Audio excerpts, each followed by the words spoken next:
everyone, I'm Hannah Lloyd. And I'm Charlotte Gilfillan. Welcome to our podcast, Women in Wellies. Each episode we will be inviting a guest to share their stories, experiences and lessons of working and living in rural Scotland. We want to get to know the real women behind the Wellies and share them with you, our listeners. So hello and welcome to episode 20 of the Women in Wellies podcast. Genuinely cannot believe we've got to this milestone. So a big thank you to all of our guests, all of our listeners and our sponsors for continuing to support us and sharing these inspiring stories from women across rural Scotland. So today I have the absolute pleasure of introducing our brilliant guest, Eilidh Ross. Eilidh, welcome. Hello. Thanks for having me. Delighted to be here. Oh, well, thanks very much for joining us. Perhaps you could tell us a bit more about who you are and what you do to get us started. Yes, so my name's Eilidh Ross. I'm a specialist consultant in crofting law, former solicitor, now consultant. I live with my partner and daughter near Beauly, just outside Inverness, and my business, Camus Consulting, is based at the Dingwall Auction Mart. And tell us a little bit more about your background, Eilidh, because you didn't quite have a conventional route into crofting and being a lawyer, did you? No, I didn't. No, it took me sort of longer than most to come to law, I suppose. I studied, first of all, politics and international relations at the University of Aberdeen. When I left school, I was quite young to be going to university. I didn't really know what I wanted to do after school, but I did know that I wanted to go away from Inverness, get out of Inverness, like a lot of people from small towns. You want to see a little bit of the world. I wanted to do history at Glasgow University, but unfortunately didn't get the grades to allow me to go. But I did get into the University of Aberdeen to do mental philosophy. I'm still not entirely sure what that is or what it would have been. I did a bit of that for one term. I thought I'm gonna give it a go. But it wasn't really for me. And then it became clear to me that you could actually change to do a different course within the same university. So without wasting any more time, I swapped over and I was doing politics and international relations, and I stuck with that for the next 4 years. Loved it. Had just a wonderful time. Met fantastic friends, and probably should have studied a little bit harder, but I did a lot of rowing instead. Yeah, we just had a fantastic time. I was in the Aberdeen University Boat Club. And we went to various regattas sort of within Scotland and also further afield. We went to Durham, we went down to London, various places. And yeah, just had a super time. All the best of us have gone to Aberdeen and changed degrees, because I've also done that. So you go to start with? Originally I went to do primary education, and I changed and had a second gap year and went back and did... what did I do? Business? I don't even know. Business.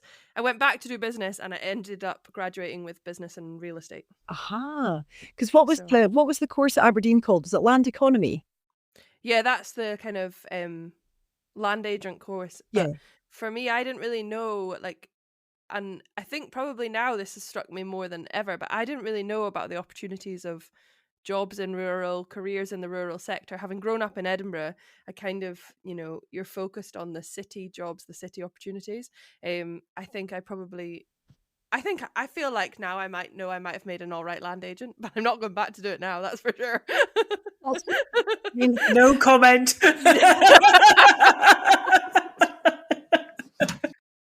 I'm from Inverness. I was born and brought up, in the town of Inverness. Really, we didn't move out to the country until I was about 12. And so, and even then, I was still going to school in a town. But I don't recall a rural career ever being presented as an option for me either, at all. And actually, if you were to ask me now what I wanted to do then, I probably would say be a farmer.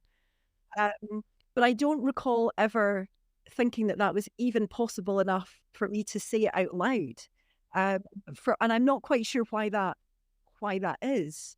But I think that's also, that's one of the reasons that Charlotte and I are so keen to do this and to put this out there. And it's why Charlotte's involved in Rhett Highland and all of these kind of things, because we're passionate about sharing that there are opportunities to work in rural Scotland. You look at like Mary Bowman's episode, whatever, 2 or 3 episodes ago, and she's talks about going to Ardnamurchan and just knowing she wanted to be in Ardnamurchan, and then the rest has kind of fallen into place for her. And there's others who've shared stories of growing up rural. They always knew about the opportunities available to them. Is it was it Sophie's episode that she talked about sitting round, which is like episode 2 or 3, I think, 3, sitting round the table with their farm consultant and thinking, there's a real opportunities here for me to do this kind of thing. And so one of the reasons we're doing this is because there's plenty of people who would be incredible in all these jobs as land agents or estate factors or all the other jobs that touch rural Scotland, but if you don't know about the opportunities, you just don't know about the opportunities. I think the only type of rural job that was sort of that I would have been aware of was some sort of job involving horses. And I did actually I did we knew you do work experience at school. I think we were about 16, and I didn't really know what I wanted to do for work experience, so I asked my farrier at the time. Well, he's the same farrier. I think very sadly he passed away at the start of this year. Robin Pape, a bit of a legend in these parts. So I asked him if I could. I was just horse daft, and I said, "Well, could I come and do work experience with him for a week?" So it was January. It was freezing cold. Anyway, we had a great time. I learned a huge amount. But the horse part of it, fantastic. But the farriery part of it, I just wasn't. I just didn't have any kind of ability for it at all. He did help me to make a horseshoe, which I've still got somewhere, which I obviously cherish. But that really, and I suppose the only other thing would have been a riding instructor. And I toyed with that idea very briefly, actually. And I was I think I was about 17, deciding, was I going to stay here and be a riding instructor, or was I going to go to university? But actually, the kind of overriding thing for me was I wasn't going to university to be anything. I was going to university just to go to university, because I wanted to learn, I wanted to study, I wanted to be a student, and I wanted to live somewhere different. It was quite a long time after that when I was in the States, and it was only then that I thought, actually, I think I could be a lawyer, because you've got to have some faith in yourself that you could actually do it and make a half decent best of it. There's no point if you think you've got no ability in something whatsoever, as in farriery. But I thought, actually, no, I think I could probably do that. And then that's when it all kind of fell into place, and I came. But it would have been much easier if I just decided before that I was going to do law, rather than go back. But it is what it is, and it's that pivotal decision that probably somebody along the line nudged you in the right direction to say, well, why don't you go to uni and give it a try? You can always fall back on being a riding instructor, where if you'd gone to be a riding instructor straight away, your life now would be so different, probably. Well, that's that. And the person who did that was Robin, who I just mentioned, my farrier. I was talking to him about it. I said, well, I'm trying to decide whether I should go to university or whether I should stay home and do my BHS exams. And he said, well, why don't you go off to university? Because the horses will still be here when you come back. And I thought, yeah, that's true, actually. And I kind of realised that if I couldn't really, it was unlikely to work doing it the other way around, because then you get settled and it becomes very difficult to think, yeah, I'm going to go take 4 years and go off to university. Whereas at the time, that was just, everybody else was doing it, and it was just the kind of natural thing to do. So he did that. Actually, there was a few points of my life that he's kind of given just little. I hadn't appreciated it at the time, but actually now he's gone, looking back, and I've thought, gosh, yeah, he was sort of guiding me in a very sort of a very discreet, very gentle way. Yeah, we've all got those people though that just at the right moment have said the right thing or asked the right question that have just knocked you, maybe even only like at times only like an inch or two around the clock face, but they have just nudged you a tiny bit in the right direction. I think I always feel really lucky to have those people, and when you can stop and take the time to work out who they are. And I have been lucky to be able to say thank you to various of them, which I think is always nice. Well, I did have the opportunity actually before Robin died actually to and I'm so grateful that I was able to say to him, you've pointed me, you've pushed me gently in a different direction, at various watersheds in my life, and thank you. It's so great that you had the opportunity to do that, Eilidh, and I think it's something we should maybe do more of, is tell our mentors how much they've helped us and how much they've helped guide us, because it does mean an awful lot. So take us back then to, you finished Aberdeen Uni. What happened next? So after my 4 years at Aberdeen, I decided that I was going to go a bit further afield. And so I went to live in the USA for 4 years. So for the first year, I was in Houston, Texas, and then I had 2 years in Northern Virginia being a hunt groom. It's a big fox hunting country there. And then another year back in Houston, Texas as a legal assistant in an immigration law firm. So that was super. Again, had a great time over there, lots of adventures. And then decided to come home in 2001. I decided when I was over in America that I wanted to do criminal defense law or human rights law, something like that.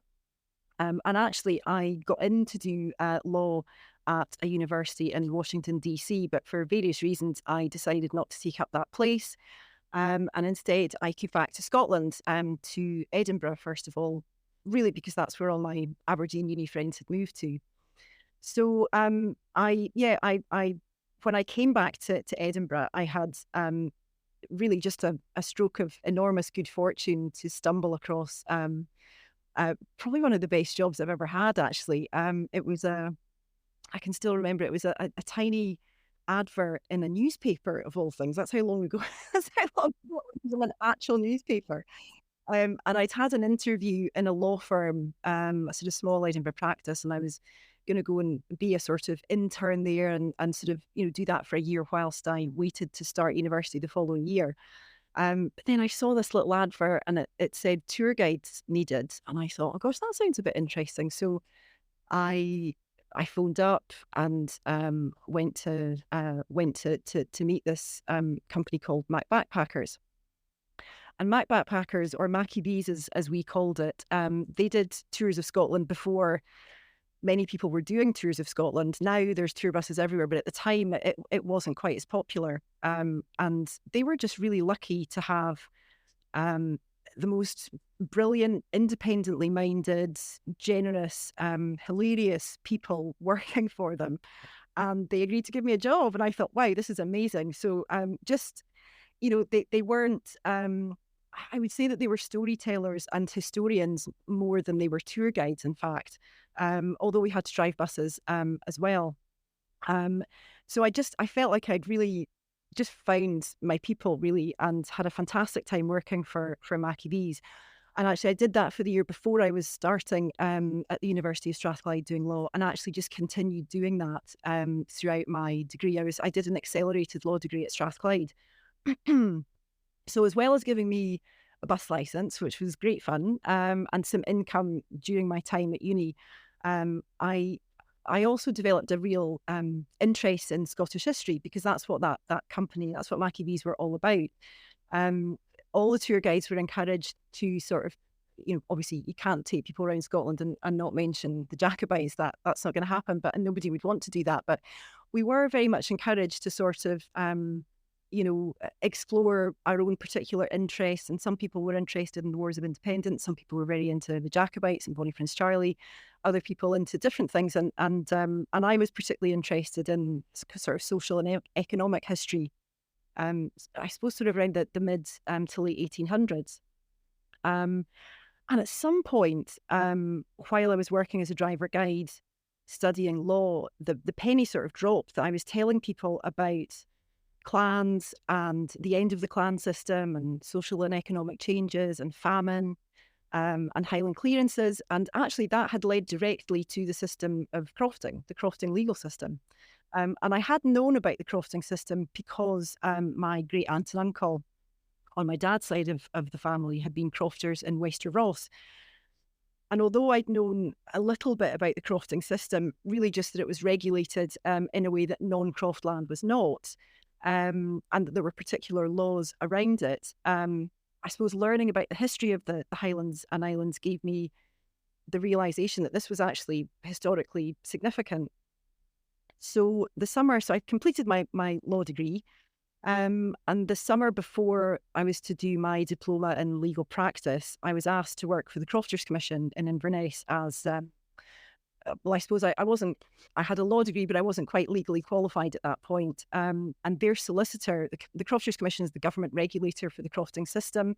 They usually have an in-house solicitor, and the in-house solicitor at the time, Donald Smith, he'd been seconded to work on what was then the crofting bill.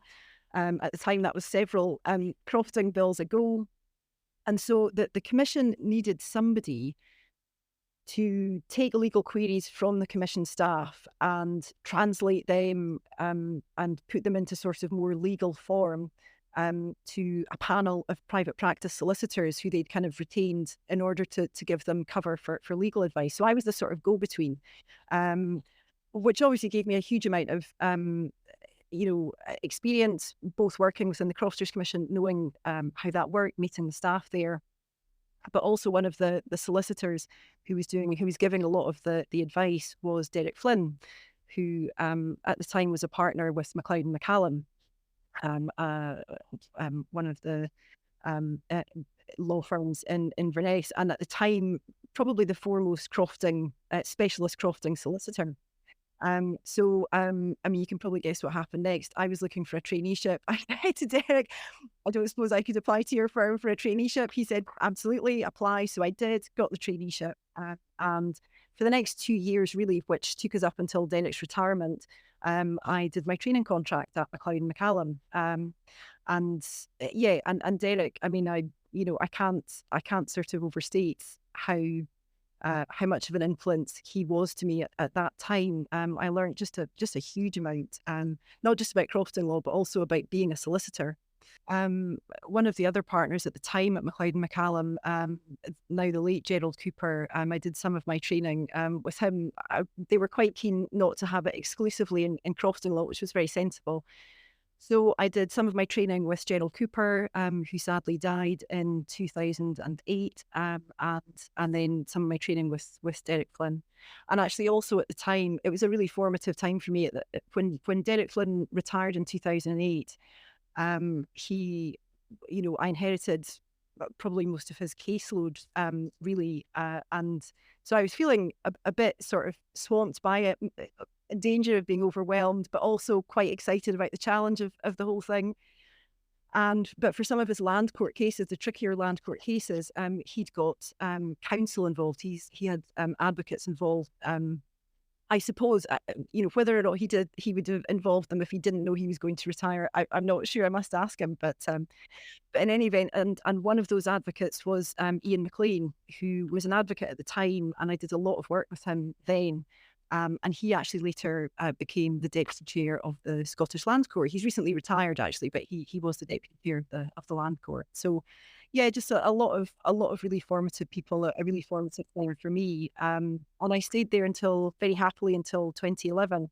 So obviously earlier you said that you kind of ran from Inverness as fast as you could, and this obviously opportunity, your interest in crofting, brought you back to Inverness. How were you kind of ready to come home as such at that point, or were you kind of thinking, oh, I'm going here because there's an opportunity, but I'm a bit reluctant? Like, how did that feel for you? So yeah, nobody was more surprised than me, actually, when I thought, goodness me, if my 17-year-old self was, if I could have said then, by the way, when you're 26, you're going to be desperate to come back to Inverness, I actually just wouldn't have believed you. Yeah, I was working, when I decided, I was working in Virginia as a hunt group, and then, yeah, I'd sort of decided I was going to be a lawyer. Obviously, I'd ended up doing a completely different sort of law, but I was thinking to myself, so when I go back to Scotland, where am I going to live? Because I need to be close enough. This was obviously before working from home was remotely possible. I thought I need to be somewhere close enough to a decent sized town so that I can work as a solicitor, but also live in the countryside so that I can have horses and ride horses and have that as part of my life. And I thought, gosh, Inverness might be that. That might be, it's a decent sized town. There's some good law firms there. The countryside's only not even 20 minutes away and you're in lovely countryside. It's not like Glasgow and Edinburgh where you have to sit in traffic for an hour at either end of the day to get out to your horse. So I thought, brilliant, right? I'll move back to Inverness and just forget the fact that I said I never would. And with the brief exception of 3 years in Skye, I've been here ever since, very happily. So you're a trainee at MacLeod and McCallum, and you are taking advantage of all these fantastic mentors around you and learning so much and doing the things that you wanted to do when you came back and using your love and your passion of history and Scottish history in particular. What came after MacLeod and McCallum? So in 2011, I left MacLeod and McCallum to go and work for Inksters, who at the time were a Glasgow law firm, but with ambitions to have offices all over Scotland. And so I sort of set up and solely operated the Inverness and later the Skye branches of Inksters, moving to Skye in 2013. Do that, and while I worked for Inksters, the first part of my posting was seconded to the Crofting Commission to be their in-house solicitor. So although I was still employed by Inksters, it appeared to everybody that I was actually working as an in-house solicitor. I was sort of based in Great Glen House in Inverness and working almost full time for the commission, which was a super experience. And how was that working in a private practice and also a government organisation? Because I imagine it's two completely different environments, two completely different approaches. What was that like for you? It was an eye-opener. So private practice had been my entire experience up until that point. I obviously knew a little bit about the Crofters Commission, but I'd never been sort of in it, as it were. And I suppose one thing, I think that private practice could probably learn something from the public sector and vice versa, actually, having seen a bit of both of them, because in the private sector, there is no time to think. And that seems to get worse. And that's not just law. I know from talking to friends and colleagues in other sectors, it's the same. And as time goes on, that the lack of time to think and reflect and consider things actually becomes more and more of a problem. Because I do think sometimes when you're in a professional job, you do have to take your time sometimes and think carefully about what you're doing. And so in private practice, that can be tricky to carve out that time for yourself and ultimately for your clients. Whereas in the public sector, it feels so luxurious at first because you've got the space and you've got the time and you can meet with people and schedule meetings and have really, proper discussions about things. But I think what I missed was the energy of private practice. The job of commission solicitor came up shortly after that, and by that point I was working full time for Inksters as a private practice solicitor. So obviously I was considering whether or not to apply for the position, and I decided not to, and I haven't regretted that. And the commission solicitor at the moment, David Finlay, I used to work with at MacLeod and McCallum, and I mean he's an excellent solicitor, and I suspect a better fit as commission solicitor than ultimately I would have been. But I'm so grateful that I had that experience of it, if only to make me understand that actually private practice was where I fitted best. So how did the idea of Camus Consulting come about and about working for yourself? I was in Skye with Inksters between 2013 and 2016, left both Skye and Inksters in 2016 to come back to Inverness, and I took up a position with Anderson, Shaw and Gilbert, who are a firm of, they're now part of Leading and Chalmers, a firm of just lovely folk who I was really delighted to join them. But ultimately, I think even when I started with Anderson, Shaw and Gilbert, there was a little seed that had been in the back of my mind that actually maybe I could do something different. Maybe I could do something on my own. And I did think about setting up my own law firm, but actually from talking to solicitors who had done that, sole practitioners, as you would call them, the burden of regulation, if you are a sole practitioner running a proper legal practice, licensed to do conveyancing, handle client funds, all of that, the burden is almost incomprehensible, I think, for one person to shoulder, and it can become very difficult. It can become very easy to become overwhelmed by that, I think. And to be honest, when I looked at the type of work that I really wanted to do, I'd always felt like as a specialist crofting solicitor, I was almost riding two horses. So you're a conveyancing solicitor, you're a property law solicitor doing conveyancing work, and everything that goes with that. And you're also a crofting specialist. And there is a bit of overlap. But actually, when I looked at the time, and I thought, well, if I don't do any conveyancing again, I'm not going to lose any sleep over that. I'm not, that didn't bother me. I thought, I wonder if I could give legal advice on crofting law and regulatory stuff without necessarily doing any. And it's the conveyancing part that I would have needed a practicing certificate for. So I thought long and hard about it, talked a lot. The Law Society were fantastic. They were very generous with their time, talking to me about what I could and couldn't do. And ultimately, I decided to give up my practicing certificate in 2017. At the time, my daughter was only 3, and to be honest, I was happy working at Anderson Sean Gilbert, and they were just delightful people to work with and work for. But I needed more flexibility. My domestic arrangements at the time, between my daughter and animals, dogs, horses, all the rest of it, and I actually needed more flexibility than I felt was reasonable even to ask for. I just thought, this is just insane. I just can't expect them to accommodate me. I really need to be in charge of my own ship here. And so and also this kind of overwhelming desire to go on my own and to try and see if I could work it on my own. So between all of them, I just thought, you know what, I'm going to try it. And what's the worst that can happen? What's the worst that can happen? It's a giant failure. Yeah, so it was, but giving up my practicing certificate, because there was a lot of raised eyebrows at that. And a lot of people couldn't understand why you would do that. Is that not part of the bigger picture, though? I mean, you're saying about, wanting to be there for your daughter, wanting to have this, what sounds like a work-life balance, wanting to be a great mum, wanting to be there for her, wanting to do all the things that you want to do as well as work. Was that part of the bigger picture then? Was giving up that certificate to be able to really kind of pursue the thing that interested you the most while still having that balance? Yeah, definitely. I mean, I think, I could have set up a firm, and I could have been a sole practitioner in private practice. I could have done that. But I thought, actually, try maybe look at things differently. That's the obvious thing to do, but maybe there's a different way to do it. Some types of law, if you're a civil litigation practitioner in private practice, you can't really do any part of your job, or any sizable part of your job, without a practicing certificate. You have to have a practicing certificate for probably most of your files. Whereas as a crofting solicitor, a lot of the files that I was working on, I didn't need my practicing certificate at all.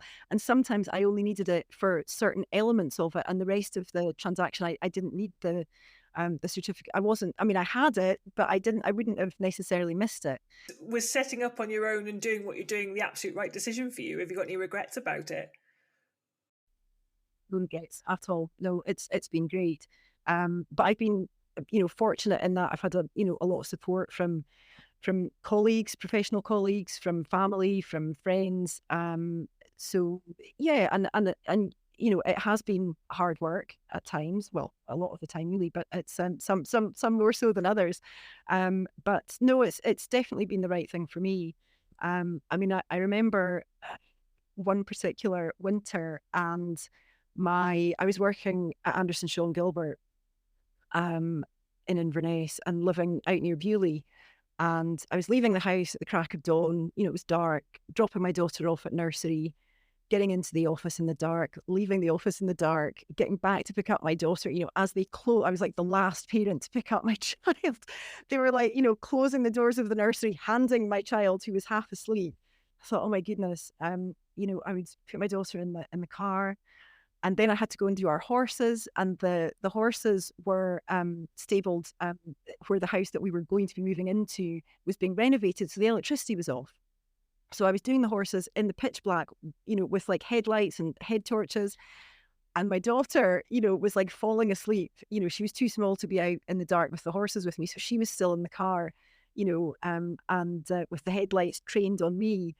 But she was falling asleep because, it was bedtime. She was only 3. And then I would do all of that and then get home freezing cold, in snow, drag her inside. And of course, she'd been sleeping for an hour by then. So then she didn't want to go to bed. And then she was tired again in the morning. And it was just this awful cycle of this cannot possibly, I can't do this for much longer. And it is such talking to my friends and colleagues and stuff, it is a really, unfortunately, very common dilemma to have, that you're just rushing around and sort of rushing from one thing to the next and dropping something and then going back and thinking, oh my goodness, none of this is any good. And I'm failing at everything. And I felt like I was just doing a terrible job at being a parent, a terrible job at being a solicitor. So really, I sort of felt like I kind of owed it to myself to at least try and do. The women that we've spoken to on the podcast, that trying to get that balance between, being a good parent and being good at their job, and a lot of guilt, I think, around that on both sides as well, and just how you best manage that. Absolutely. And although I certainly don't claim to have the balance right now, what I suppose the difference for me is that it's entirely in my gift, really, to get that back. So if I get the balance wrong now, it's because I've got it wrong. It's not because it's not possible. So I quite like that accountability, and I like the freedom, to kind of, and yeah, the accountability, I think, is important to me. But yeah, I mean, do I have frequent occasions where, I still think, oh my goodness, I can't do this, it's too difficult because I've got to be here and I've got to be here and I've got this deadline, and it still happens. But I suppose if you're totally in charge of your own workload, and how you kind of how you relate to your clients, in the sense that I will be available for a portion of every working day, but I'm not constantly available. And but I am available for a portion of apart from holidays and days off and stuff, of course, but a lot of work I choose to do, not so much anymore, actually, because my daughter's obviously in school now and I've got a bit more time during the day. But when she was little, frequently I would work late when she went to bed. And that's, you can't call clients obviously at 10:30 at night, but I'm a bit of a night owl, so it worked okay for me. You can draft stuff, you can get through the work that you can't get to during the day. So I would use my sort of daytime working hours to, email clients and meet people and have telephone calls and so on, which you do actually still need to do largely within working hours. And then all the stuff that it didn't matter when it was done, I would sort of squirrel away late and get on with that. And just being able to do that. And I was finding that I was sort of getting through a good amount of work, but also I was able to do pick up and drop off at nursery and then at school. So yeah, no, it's been great. I don't claim to have it right all the time or even most of the time, but it works better for me than my previous working stuff. Just Eilidh, talking about that kind of shift to working for yourself, do you think that you lent more on mentors and friends from kind of your time in private practice as you made that shift? I think probably that the mentors I've mentioned, probably not, when I was making that shift. But what I did find was that, and what I wasn't really expecting, was that as well as individual crofters coming to me for advice and to ask me to do particular bits of work, I also started to get a lot of work from law firms. so which I, as I say, I wasn't expecting at all, but was really welcome, and also really quite fulfilling, because it meant that, it can get quite lonely working on your own sometimes, and it is important to have. That's why CPD is a thing, isn't it? You get people together, you kind of take time out of your busy schedule, and you talk to other people, and you learn about stuff that you maybe wouldn't otherwise learn about. And so I find that's kind of, I mean, I still do CPD anyway, actually, but even though I'm not regulated like that, but I still do it. But what I really enjoy is when you're working, you sort of team up with a law firm, for example. They've got a complex crofting transaction.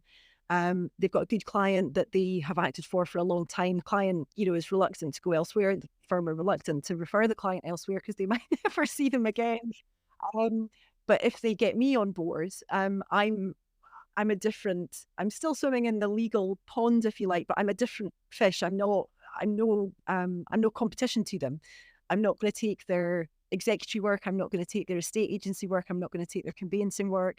The work I do, they don't want to. So some firms do. I should say that. They're instructing me anyway, and they were quite happy. And obviously, from a risk management perspective, it meant that they were subcontracting that work and the risk that came with it to me. And obviously I've got my own professional indemnity insurance. And so, I kind of take that away from them and make it safer. And it means that they can keep their client as well. But it does mean that that bit of work, everything is covered. And I think I do think that sometimes it's good to have a couple of professional people working together to kind of cover different aspects. There aren't, if you're a business, for example, you'll have a tax advisor, and you'll also have a solicitor. And on some transactions, you'll have input from, or perhaps you have a professional land agent working for you, for example. So it's not uncommon. So I kind of class it's a little bit like that. You kind of, so this transaction, we need X, Y, or Z, other professional as well as a solicitor. So let's get Eilidh in to do this. That collaboration is something that a lot of our guests have talked about, that when they're collaborating with others, it allows them to kind of be stronger all together. And I think when you've got a topic that you're clearly so passionate about, I mean, we've already kind of talked a bit about crofting, and something that you're clearly really passionate and really inspires you in what you do. It's a great thing to collaborate on as well. Definitely. It's really it's a lovely thing, actually, to be able to put your head together with another professional or another few professionals, actually, and test what you're thinking, because we all have moments where we think, have I got that quite right, or I missed something, or so it's really, and it's good to have people who are quite happy to push you to think again. That's quite important as well. So no, that's an unexpected but really welcome part of my current working, which I really value it. It's great. Can you tell us a bit about kind of why crofting and why that inspires you to do what you do? I mean, I suppose the short answer is I just find it interesting. I think if you're to enjoy your job, you have to like it. You have to, and I love my job. But in order to do that, I think you have to be interested in it. And if you're interested in it, then the rest will follow. I think, and it feels to me very much like we're all part of history, whatever we're doing. But with crofting, that seems quite immediate and quite identifiable. At the moment we're talking about a new crofting bill, which has been in the offing for a while, and we're told to expect it. I don't think they've said soon, but we're told it's coming anyway. I think that's all they've said. But I am fortunate that the really complicated cases that nobody else wants, very few people want to touch. I just find that really fascinating, and I love being able to pick it apart and put together. A lot of crofting problems involve property law as well as crofting law. There's a huge crossover because crofting is obviously a type of law relating to heritable property. So there's a lot of crossover. So the the worst cases, the ones where there's a real sort of bourach of, maybe title boundary discrepancies and crofting boundary discrepancies and overlaps and underlaps between all of them. I really like getting into that. And even I always say to my clients, even if obviously I'm very hopeful in all cases that I will solve the problem, but you can't promise to do that. But I will say to clients, I can't promise to solve your problem, but I can promise to help you understand what the problem is and give you your options, even if none of them are particularly attractive to you and you don't like, I'm not promising to solve your problems, but you will understand an awful lot more about the problem once I've had a look at it. I think giving that clarity and, I think I'm not even going to pretend to try and guess what number episode it was, but Margie Campbell's episode with us, she talked about wanting her clients to go away with episode 6. Charlotte says episode 6. To go away with some understanding, with more understanding and not being confused about kind of the problem or the situation they've been talking about. And Eilidh, it sounds to me like you get a lot of satisfaction and pleasure from that same thing, that giving clarity and solving the problem and explaining it in a kind of way that your clients can understand, where maybe they're not, I mean, I look at some document like title deed and it goes, half of the language goes over my head. I've got no understanding of what that really means in reality for a lot of it. And so I guess it's that kind of, solving the problem and explaining it in a simple way that gives you some of that satisfaction. I got a lot out of her listening to her episode, actually. A lot of it rang true to me as well. And I think that too. It doesn't, there's a lot of fear and misunderstanding and sort of, oh gosh, it's very complicated. I mean, lots of things are complicated, but once you tax to me is just an absolute mystery. But to someone like Margie, yep, that's so I know about crofting stuff. I'm a one trick pony, so I can do that, but don't ask me to do anything else. I mean, obviously I've got other interests, things that interest me legally, but this is, for better or for worse, this is kind of what I've got into doing very, very willingly and not quite by design, I suppose. But I've just sort of followed my nose into it, really. But I'm just really fortunate to do work that interests me for people who, generally speaking, I mean, sometimes you have to deliver bad news to people, and that's never appreciated, obviously. But not, most people, I like to think, leave my care sort of either with their crofting problem resolved, or at least they understand more about it and they've been able to make a sort of an active decision about how to deal with it. It's not just this huge problem that they don't know how to tackle it. Looking at your career trajectory and what you've done, so starting off in immigration law in the States, and then considering a career as a criminal defence lawyer, and then moving on to crofting, to me there seems to be a real theme developing here, in that you attribute a lot of value to helping people, and that's a really important thing for you. Is that fair to say? Yes, I've never thought of it like that. Right. I mean, it's I think that is part of being a private practice solicitor. And although I'm not a private practice solicitor at the moment, it's still the mainstay, I suppose, of my job. Taking complicated crofting legal problems and trying to find a way out of it. Yeah, it is. It's a nice feeling when when you're able to do that for somebody. And you don't have to achieve 100%. As I say, in a lot of cases, that's never going to be possible, because it's just, it's not a problem. There's not an answer to every problem. But sometimes having an understanding of what's happened and knowing what their options are and being able to make an active choice, I think, can be quite empowering for people. So yes, helping people, it's a huge part, I think, of doing a job like this, actually. Because it's not just in the legal world that you are helping people, is it? Because you're also a director and a trustee of Inverness Women's Aid, aren't you? Yes, that's right. So this is a fairly new appointment. I took up a position earlier this year as a director and trustee on the board of Inverness Women's Aid, and I am just so I'm so pleased. I'm privileged to play even a small part. They do the most incredible work. They actually literally save lives and literally change lives. So I'm really looking forward actually to working with them over the coming years. So Inverness Women's Aid, the work that they do is as I've said, hugely important.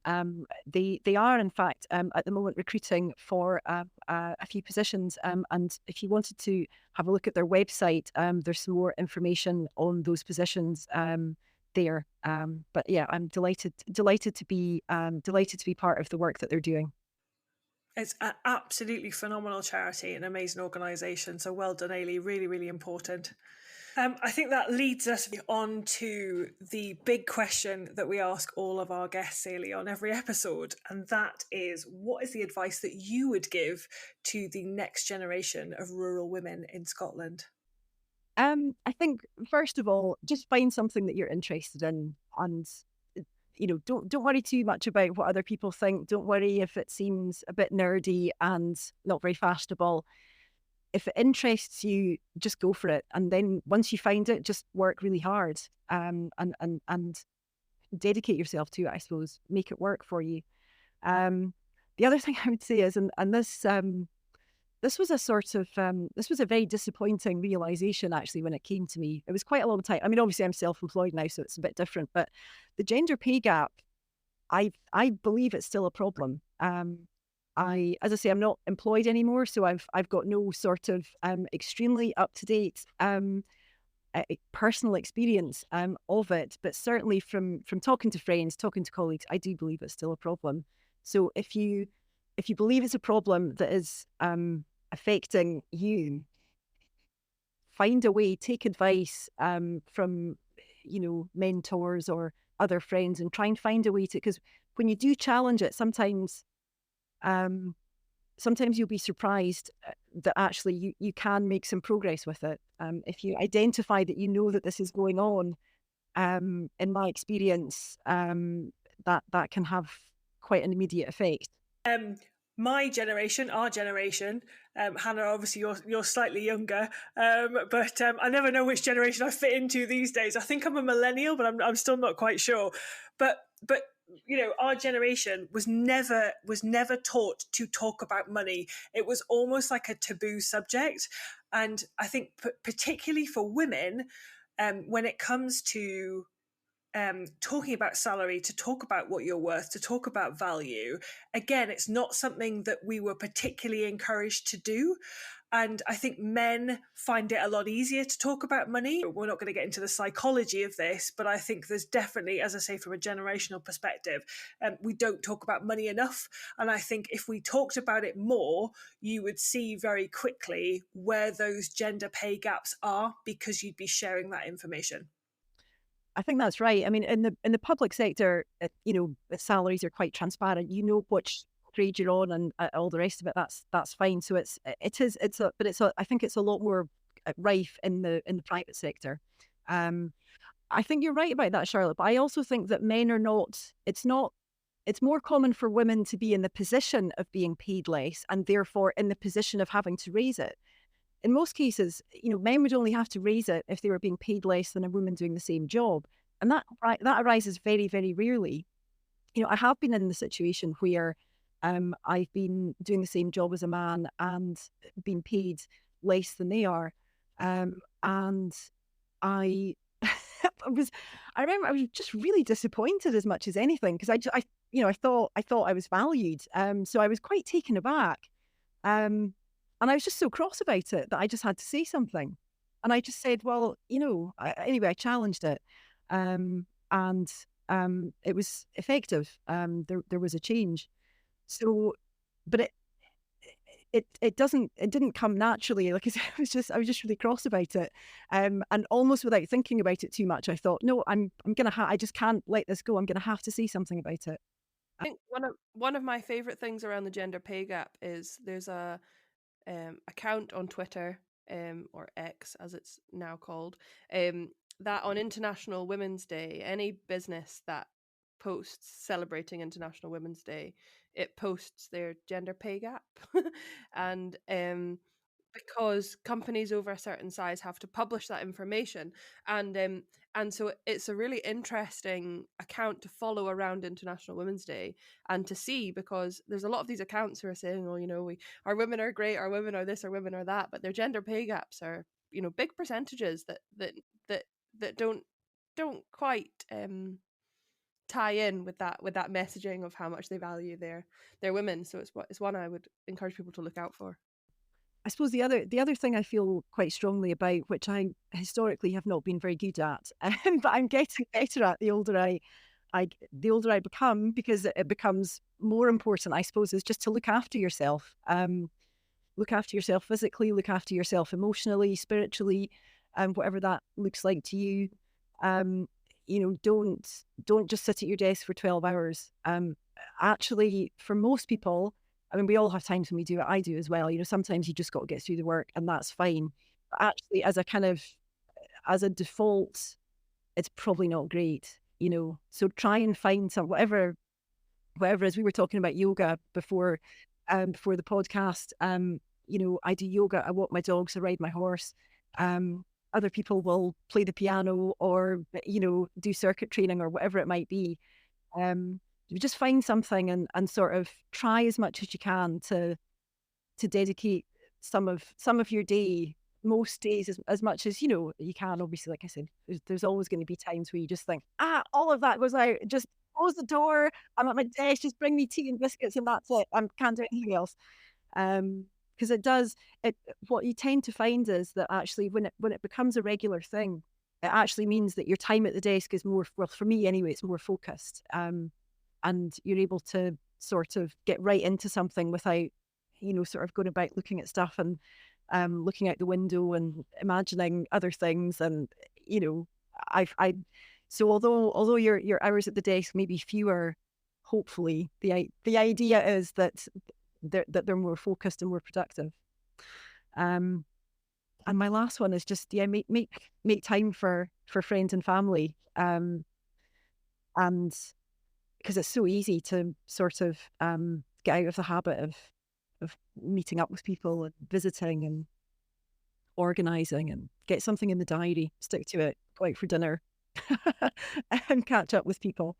Everybody is just incredibly stretched, actually. And it seems to everybody that I speak to, there was a marked change during COVID, where everything seemed to, when we were kind of expecting things to slow down, and the opposite happened. Everything seems to speed up, and it doesn't seem to have slowed down. Maybe I know that you're particularly busy, but it's like everything is like on fast forward now. Everybody's whole life is on fast forward, and you're sort of rushing around almost breathless half the time, thinking, oh, quick, no time to do anything. And I don't know where that stops. It worries me a little. Maybe I'm just getting old. Maybe. I think though we all have to make that choice to stop and to prioritize. It's never easy, and it's always, oh, I'll just do this. Oh, I'll just do this for work. I'll just do this for work. Oh, I'll just do this work. I'll just do this. But actually making the time, and like I really consciously this year have carved out time to do stuff with friends and family. It's resulted in an incredibly busy kind of 6 months, but it's been so worth it for the time with family and friends, for the memories made. Next weekend I've got another girls' weekend away, but actually it's, for me those things are really important. So thank you so much for joining us today, Eilidh, and sharing your stories, experiences and lessons. Thank you guys so much for having me. It was an honour and a privilege to be part of such a lovely project. Thank you so much. If you want to connect with Eilidh on social media, you'll find all her details in the show notes. Thanks for listening. If you enjoyed this episode, follow us on Instagram @Women in Wellies Podcast to stay up to date with all the latest news. And you can email us with any questions on womeninwelliespodcast@gmail.com, and we'd love it if you could leave us a review and subscribe so you never miss an episode. Until next time.